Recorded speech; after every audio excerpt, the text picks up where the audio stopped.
There are two kinds of art, he said in another of his massive generalizations. Sense-making art, that is, art that attempts to make sense of our experience, and sense-breaking art, that is, art that tries to disturb or shake up or unsettle our normal way of experiencing our lives and our world.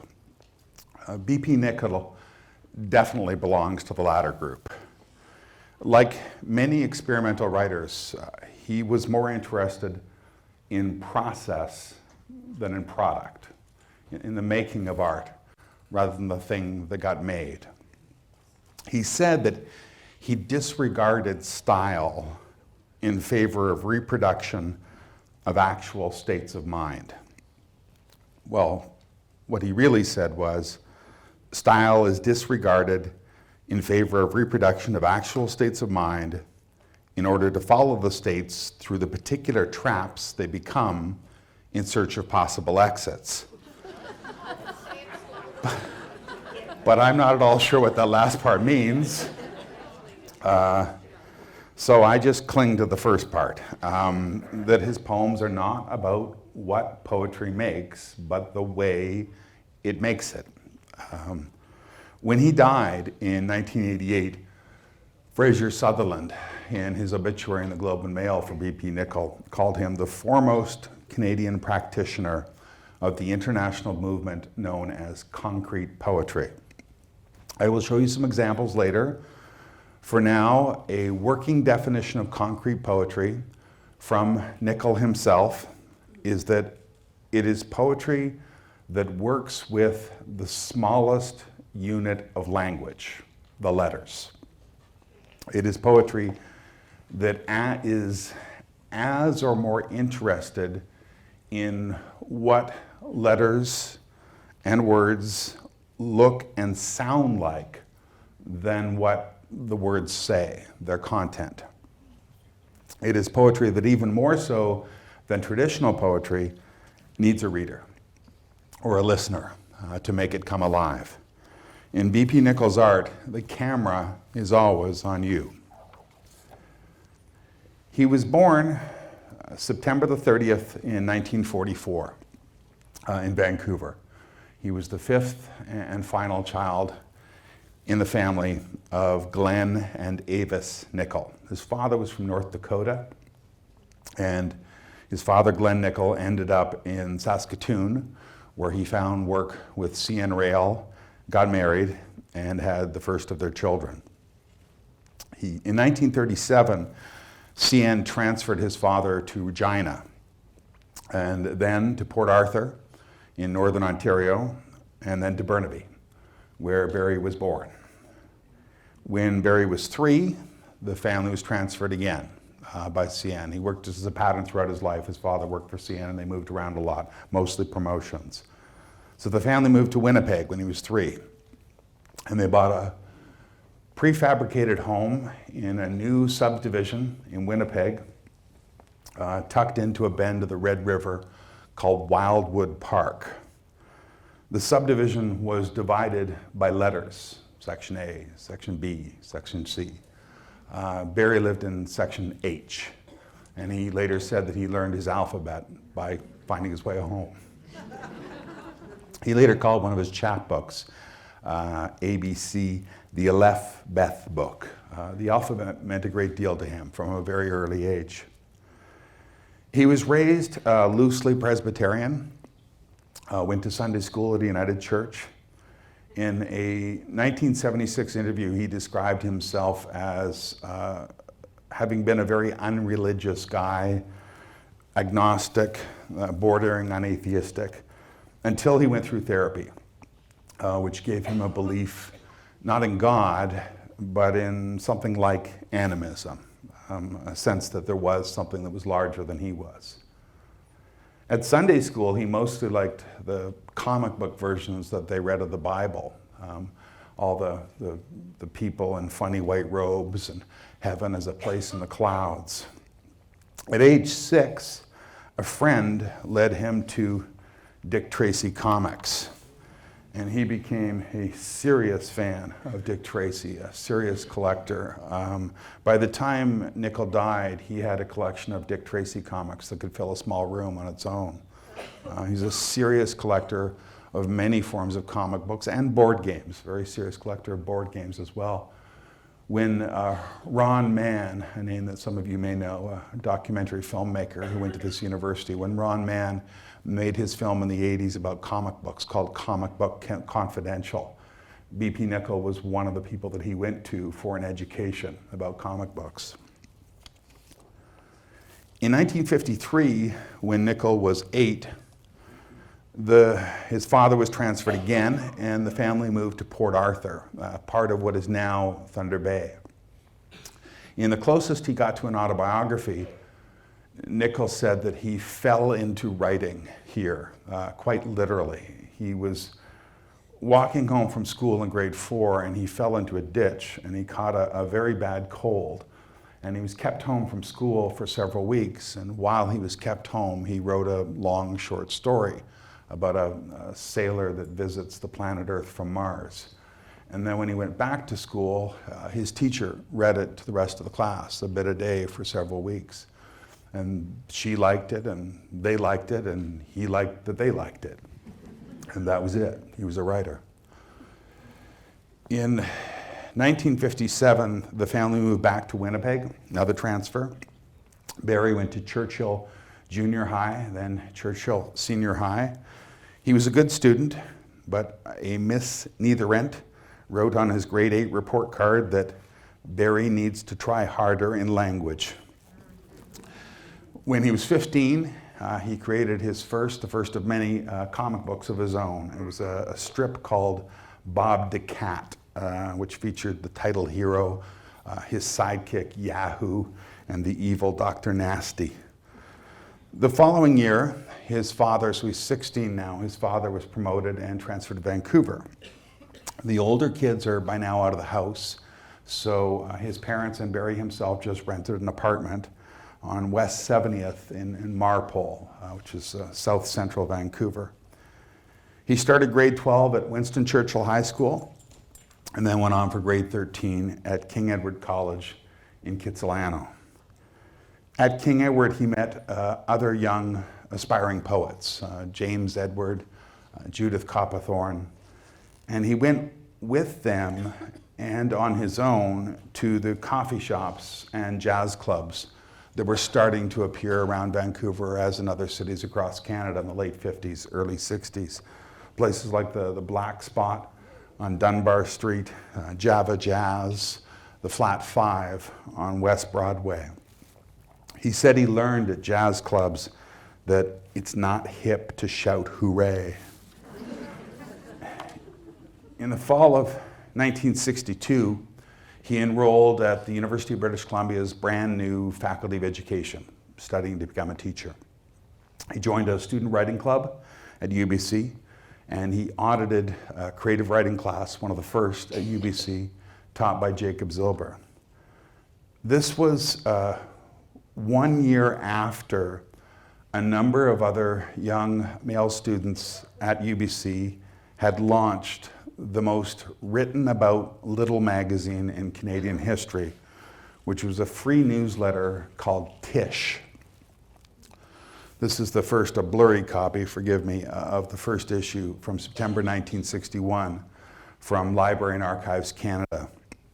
It was edited and mostly written by Frank Davey, George Bowering, Fred Waugh, Jamie Reed, and David Dawson, all students together at UBC, all young poets who were putting their own spin on another kind of experimental poetry that was arriving at the same time.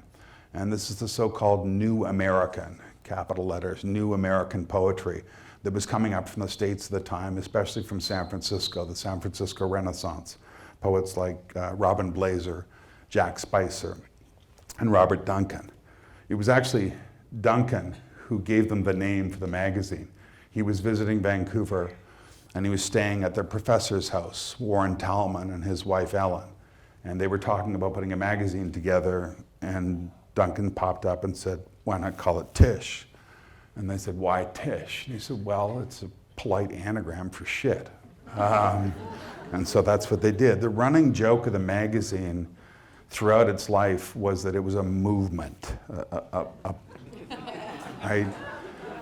And it's a boys' club, and therefore mostly boys' jokes. But the idea was, as stated, you can't read it, but in this first editorial, was that it would be a movement that would roll over or cover up the Eastern Canadian lyric poets that they hated, people like Irving Layton. The joke is that the magazine is going to shit on Eastern Canada and that kind of poetry. Nichol met some of the people in this group, but none of them took much notice of him. He was writing, but not sharing anything, not yet. After passing his teacher training program in the spring, he got his first teaching position at the age of 18, grade 4 class in Port Coquitlam, class of what they then called slow learners. He read a great deal that year. He read the new American poets that the boys and Tish were reading. He read surrealism. He read a lot of Gertrude Stein. Gertrude Stein was a big and lasting influence on him.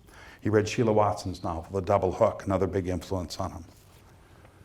He heard readings by Bill Bissett in Vancouver.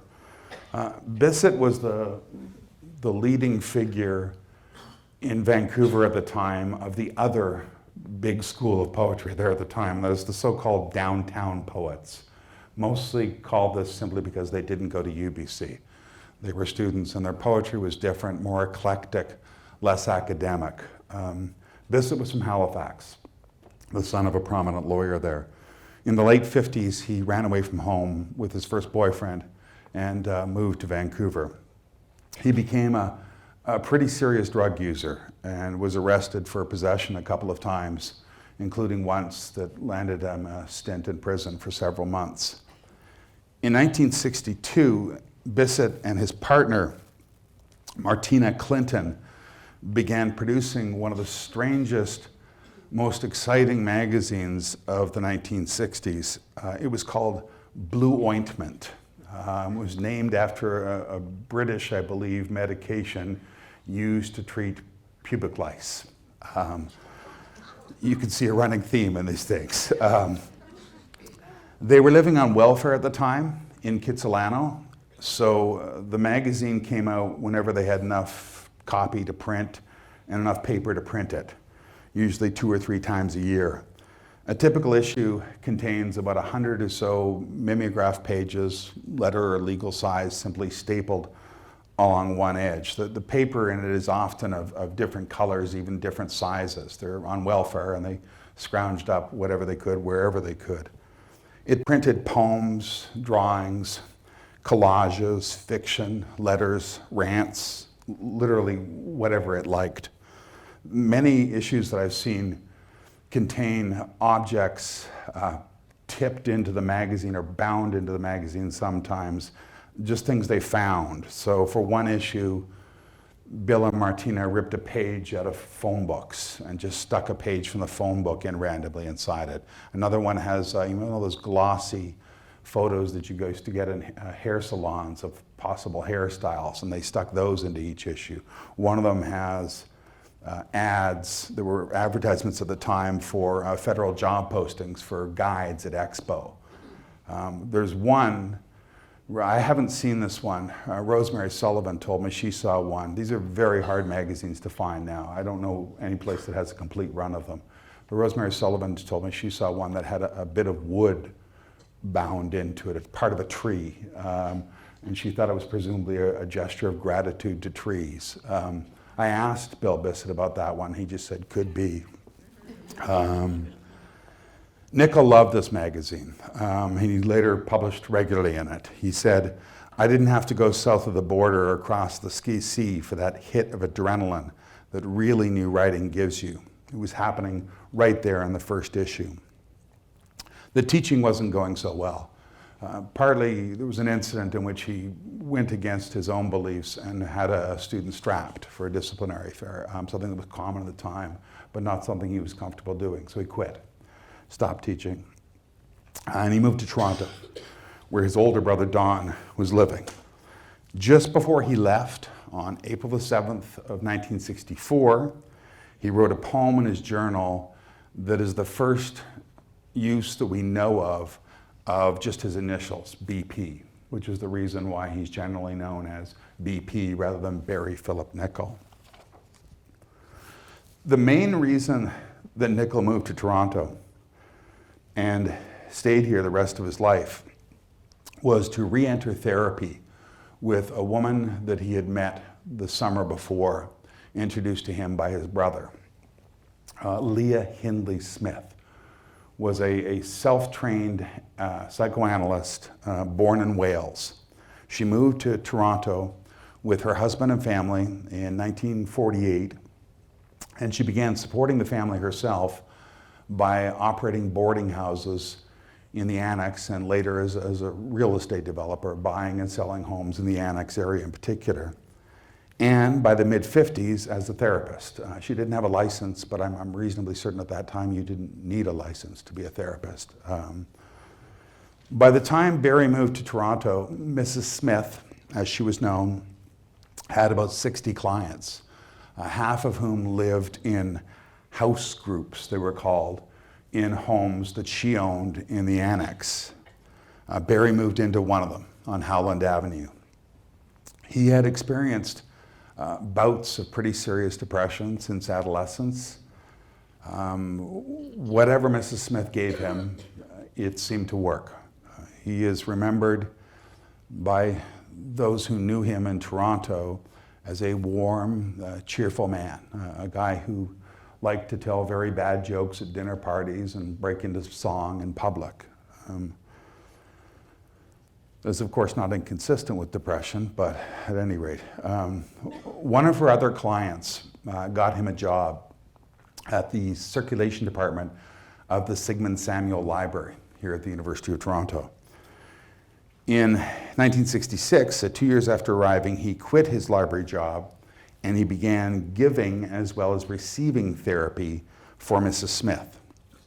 And the following year, she named him vice president of the now formally organized corporation called Therafields. Therafields ultimately grew to own 35 houses in the Annex, 4 farms north of Toronto, and 2 vacation properties in Florida. It was very large. Nichol belonged to it until it fell apart in the mid-1980s. Some people call Therafields a commune, therapeutic commune. Some people call it a cult. For Nichol, I can tell you it was his home, it was his therapist, and it was his full-time job for the rest of his life. His biographer, Frank Davey, suggests that Leah Hindley Smith, mostly what she did for him was give him the confidence to be a writer and to be a performer. He says simply that she saved his life. In January of 1965, Andy Phillips, who's a high school friend of his from Vancouver, who was then in England, sent Nichol an article from the British Times Literary Supplement about new developments in something called concrete poetry in South America and in Europe. Nichol said the poems that he saw and read about in this article blew his mind open. Soon afterward, he decided that traditional lyric poetry, the kind that Charles Olson called bearing your private soul at any public wall, was arrogant, and he gave it up for a year and a half, completely. Instead, he wrote what he called IDEO poems, I-D-E-O poems, which is basically his name for concrete poetry. And he began publishing a few of them, some in little Canadian magazines, most in British magazines. That fall, October of 1965, he and a co-worker at Sig Sam Library began mimeographing their own little magazine, which was a free newsletter called Ganglia. They launched it at the Bohemian Embassy on the night of a massive power failure that shut down Ontario, Quebec, and 9 northeastern states. The basic idea behind Ganglia was to bring Bill Bissett's Blue Ointment to Toronto. to try to create the same sort of scene here that Bissett had managed to do there. Because of Nichol's new interests, it especially invited concrete poetry.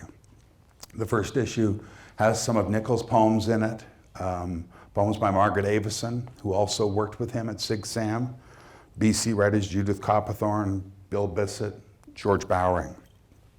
Subsequent issues included Patrick Lane and a special issue for Red Lane, Patrick's younger brother who died of a brain hemorrhage in 1964.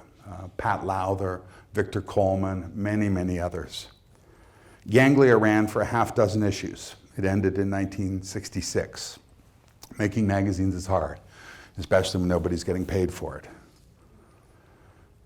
About the same time that,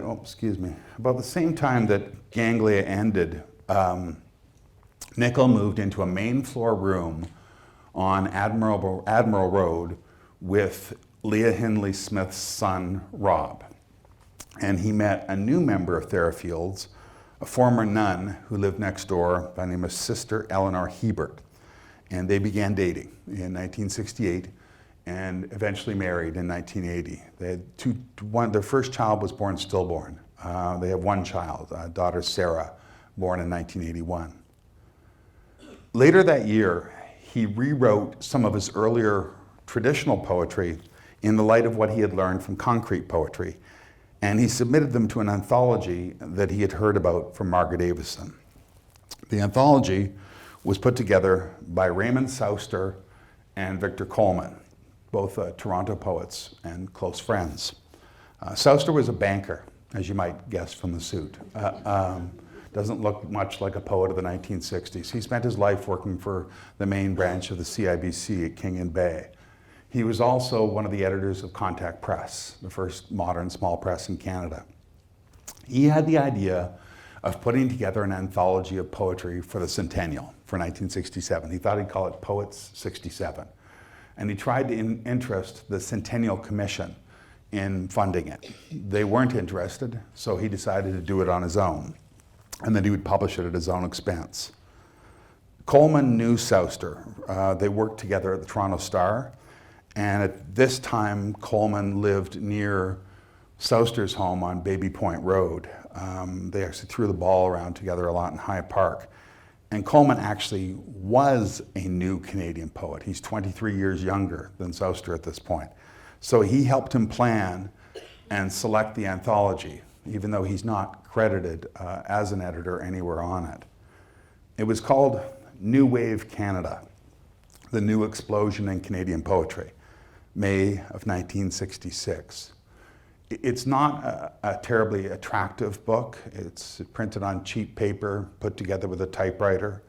But because Coach House Press ended up printing it, and Victor ended up becoming Coach House's editor, it is a very important book because the poets who appear in this became the kind of foundation or core of what would become Coach House's catalog. People like Daphne Marlatt, Michael Ondaatje, David McFadden, and BP Nichol. 1967, Nichol's 22nd year, was as big a year for him as it was for Canada. In January, he launched a series of pamphlets called Gronk.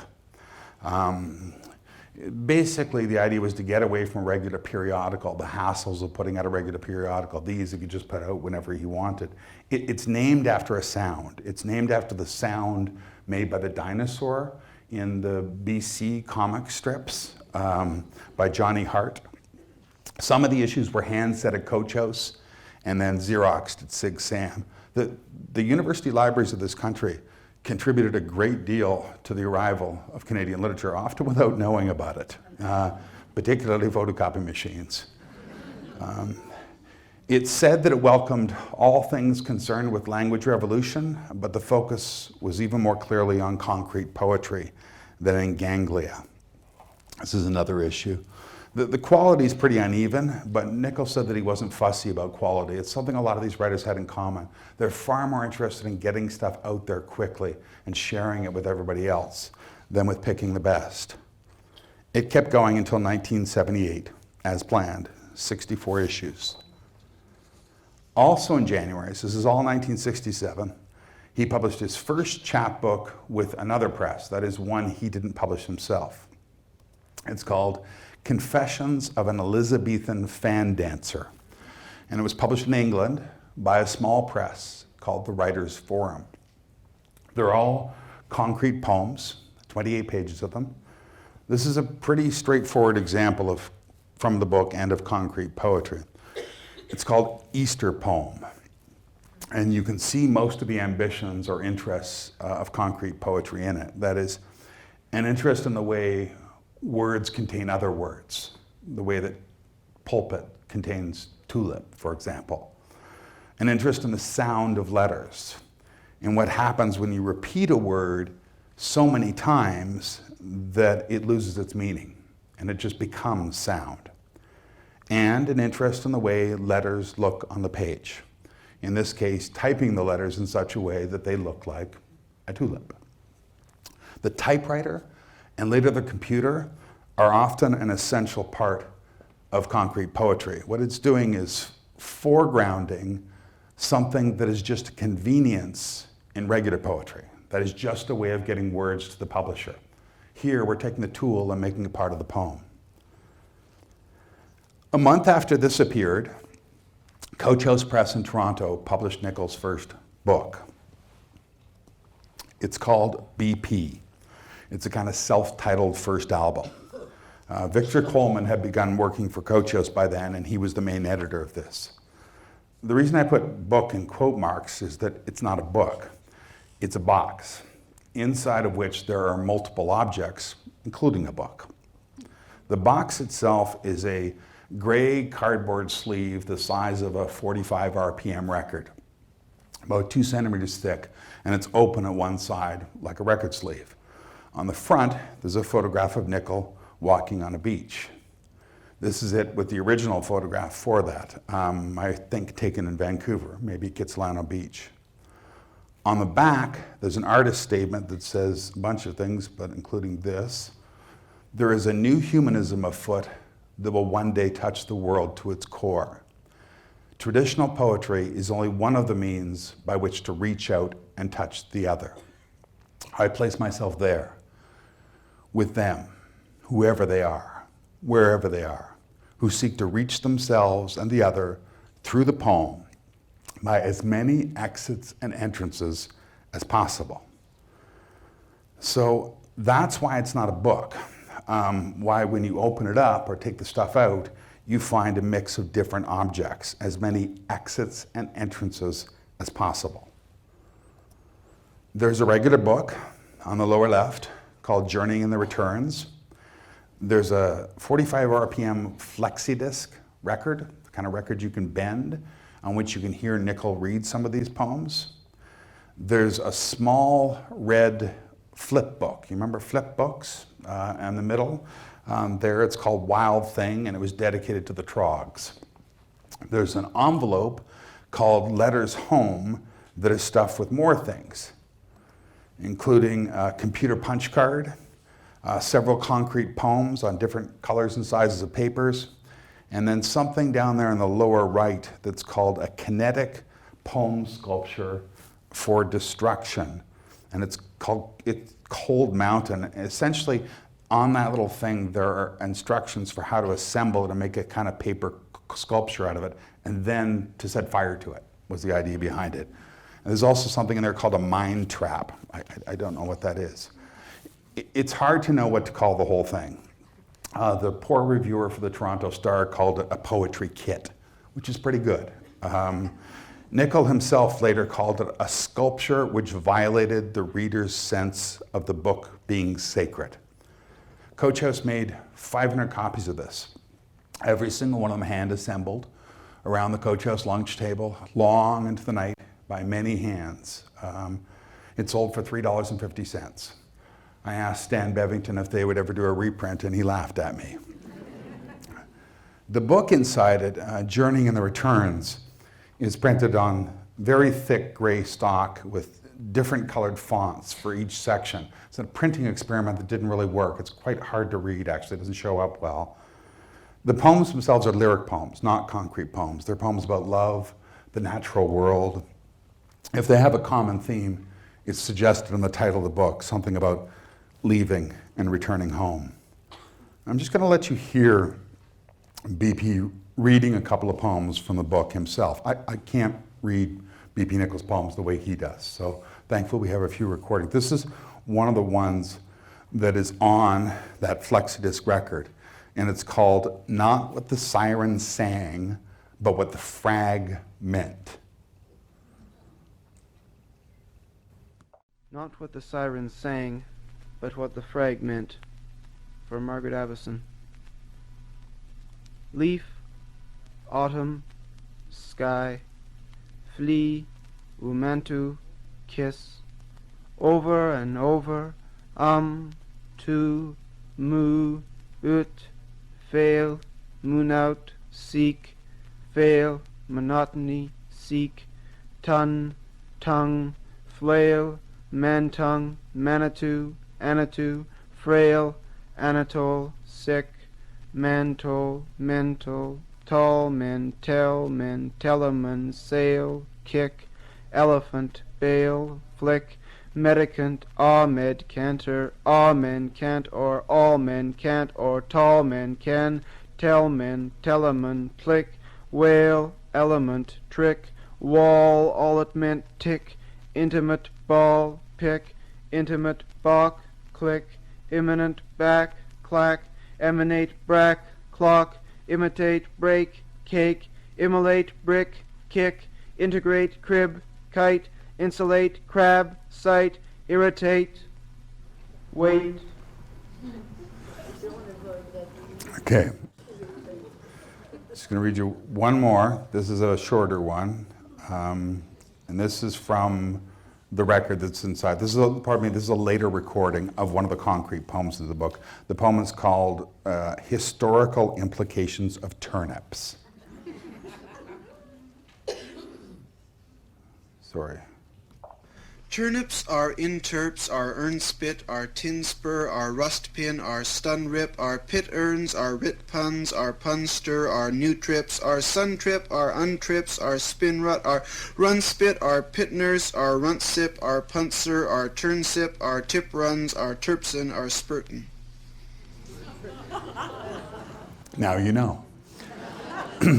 And so in Victor Coleman's memory, BP was the first Coach House book to get any kind of mainstream attention. It's what put Coach House on the map among the mainstream press. Marilyn Becker wrote about it in the Toronto Daily Star, big article in the Saturday paper. She interviewed Nichol for it, along with two other young concrete poets in Toronto, David Alward and 19-year-old David Harris from Barrie, whose hair is long and his poetry is weird. This was 1967, so of course she also got a quote from Marshall McLuhan.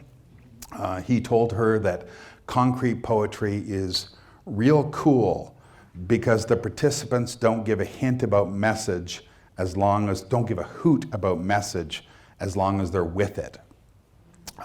In McLuhan terms, that means that he thought that concrete poetry was, unlike most print media, a cool medium, and that is one that needs participation, like a seminar instead of a lecture, which would be a hot medium, or like radio, which is a cool medium as opposed to television, a hot medium. Becker conceded in the article that concrete poetry was obviously exciting a few people in Toronto, but she thought that most Torontonians will forget that it ever happened. She described Nichol's readings, some of which you just heard, as sounding like sophisticated hog calls. George Bowering reviewed it for the Globe and Mail. Not surprisingly, he was more sympathetic. He called it the most ambitious thing yet to come from Stan Bevington's marvelous press. Interesting and beautiful.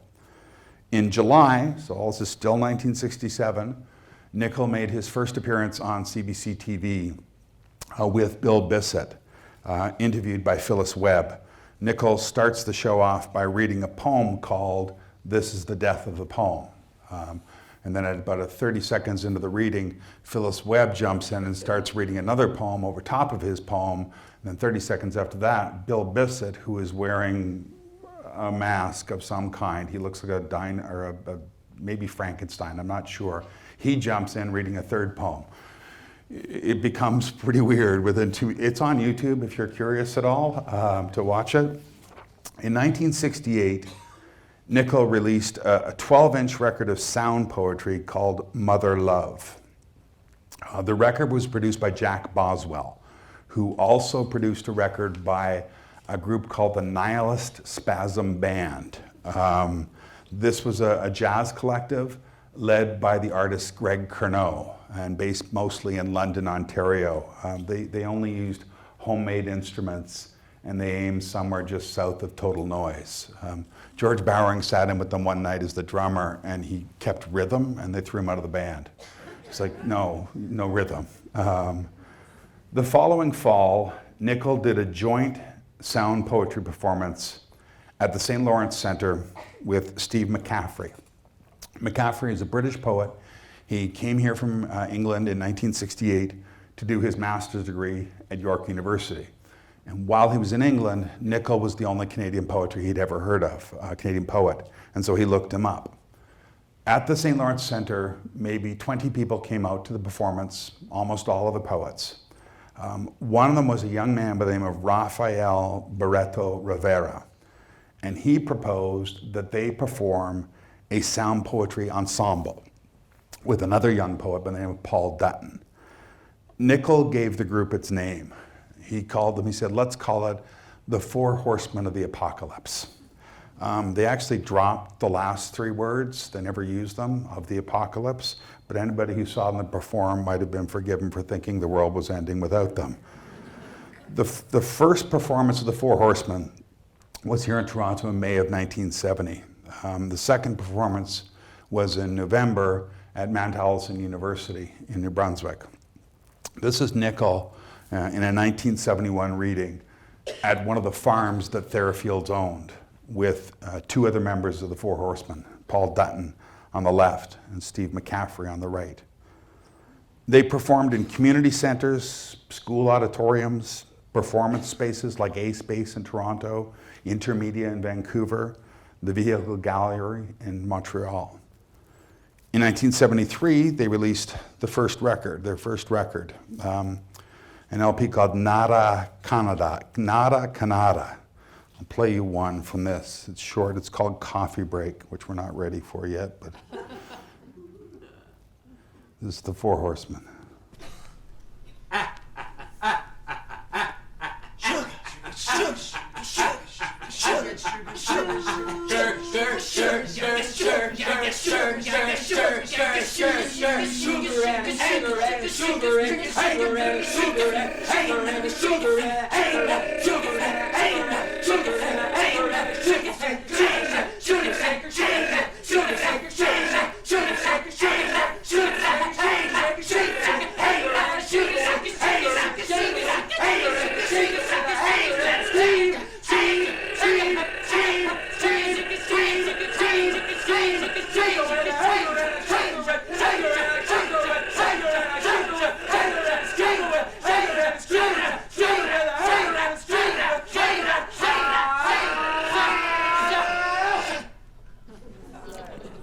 Do you need a coffee break now?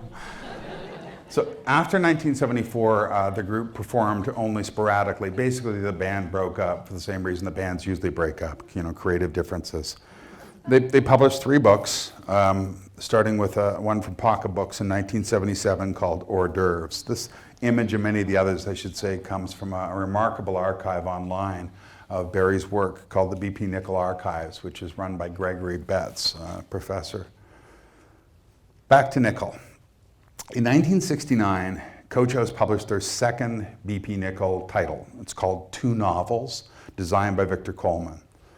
It's 2 short novels bound together that don't have anything to do with each other, at least obviously to me.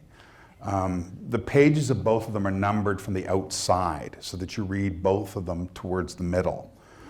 The shorter one is about 40 pages long and it's called Andy. It's named after and about his high school friend Andy Phillips from Vancouver. It's a mix of several narrative components. There are letters in it to Barry from Andy in France. There's a pornographic novel that is mixed throughout it, and there's a diary of an explorer that is mixed alongside of it.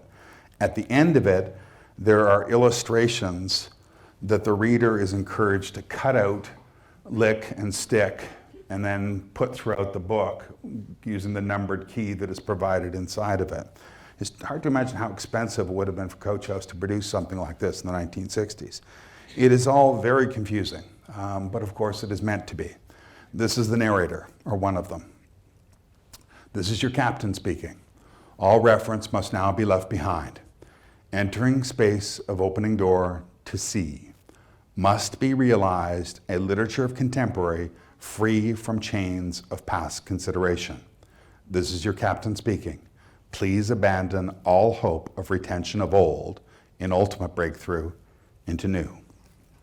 The second novel in it is called For Jesus Lunatic. I'm really not sure what it's about. About all I can tell you with confidence is that there's a cat in it.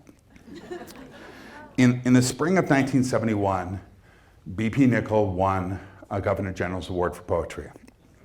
It was an unusual and controversial decision. First off, he won it for 4 books at the same time. Richler had won it in 1968 for 2 books, but this is the first and only time that I know of that the GG has been awarded for 4 books at once. Partly, I think, because they were all very short. They're all short chapbooks, technically, rather than books. There was an unbound collection of concrete poems called Still Water from Talon Books in Vancouver.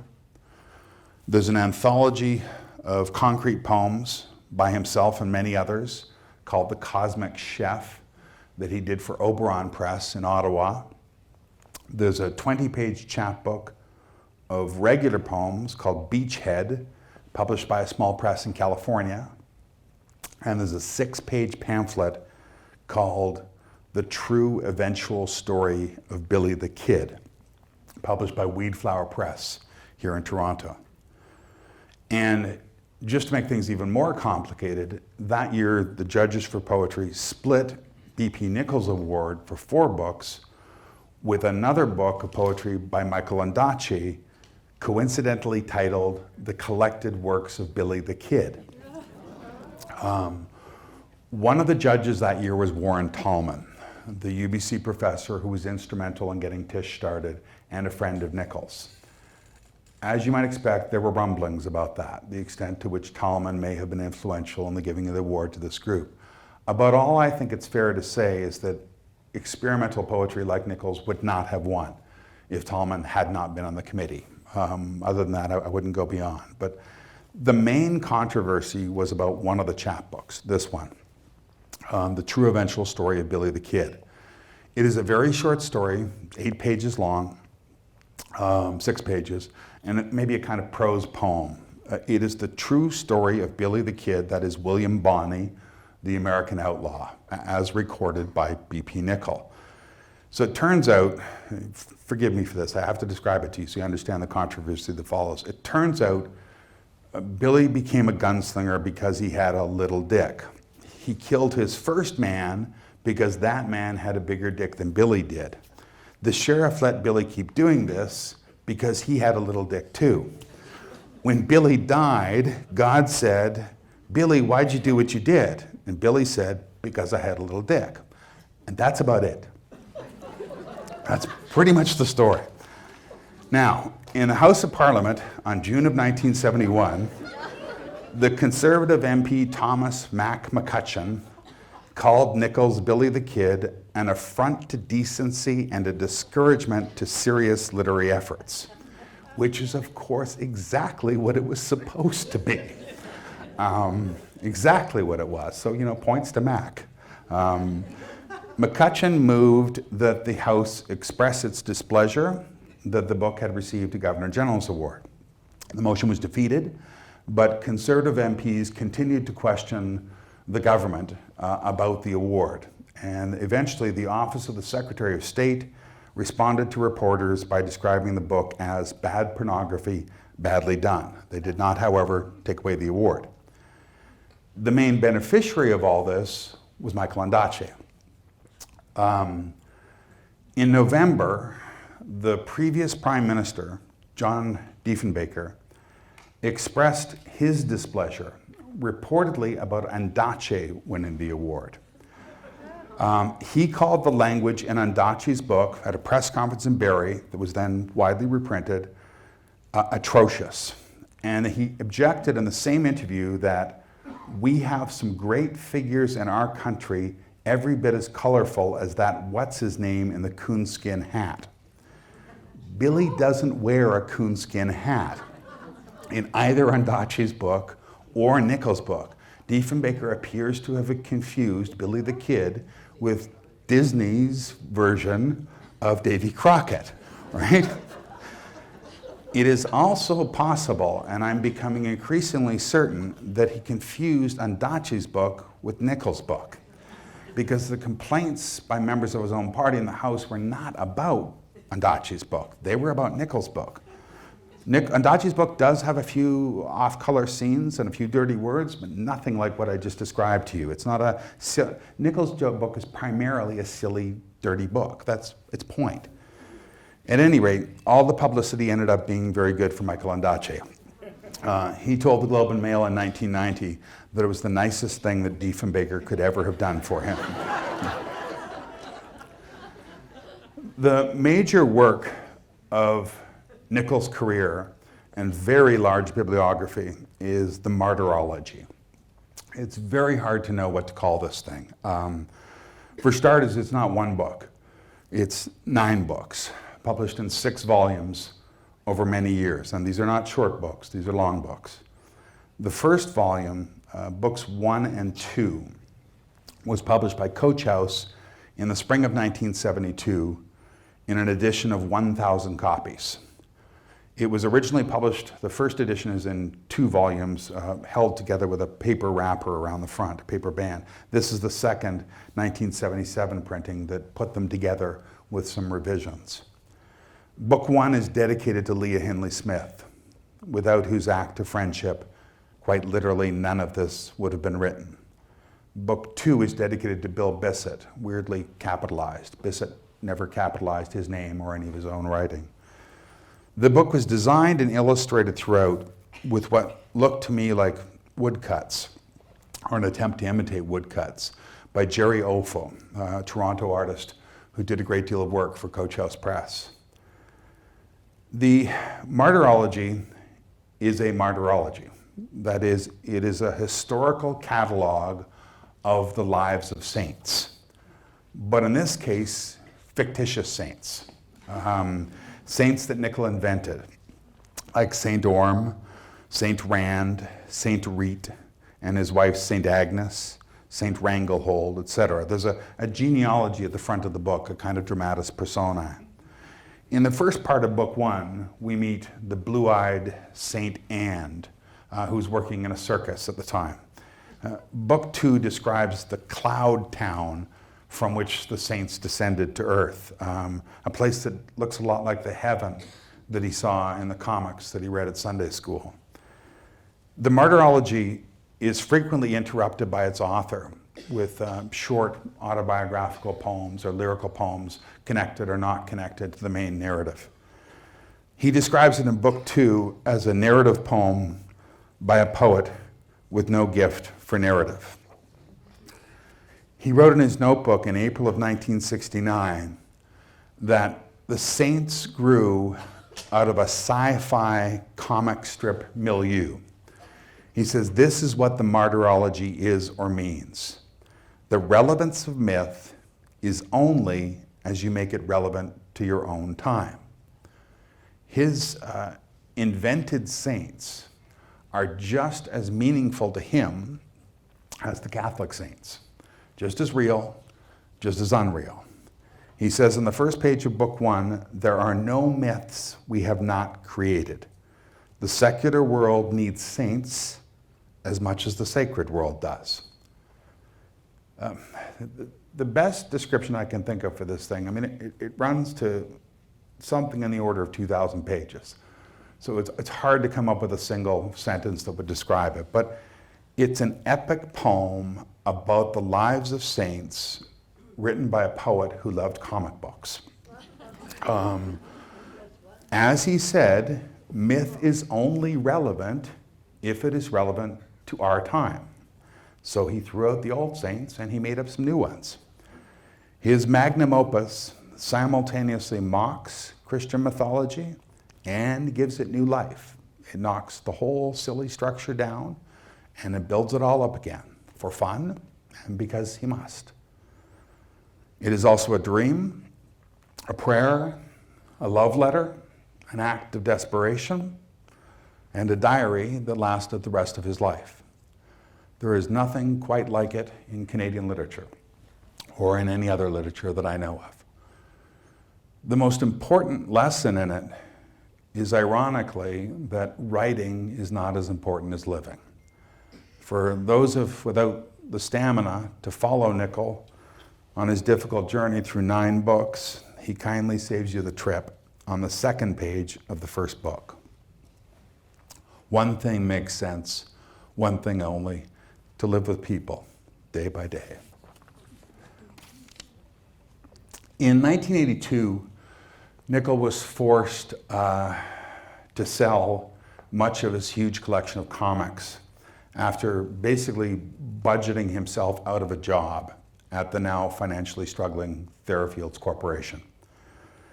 To make ends meet, he began writing scripts for Fraggle Rock, Care Bear, and other children's television programs. In 1986, the year of a large tribute to BP at the Harbourfront Centre here in Toronto, he and Ellie sold their house on Admiral Avenue and they bought a smaller home on Lauder Avenue, south of St. Clair. He died 2 years later, young and unexpectedly.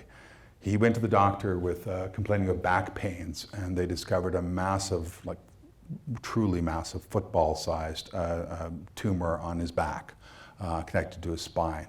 The operation to try to remove it was apparently some sort of record in Toronto for both the amount of blood used to try to, and the time that it took. Very complex procedure, and he did not survive it. He died. He was 43. In 1990, the City of Toronto agreed to call the alley in which Coach House sits, which is right beside us, BP Nichol Lane. One of his concrete poems is now carved in the concrete, which Nichol would have loved.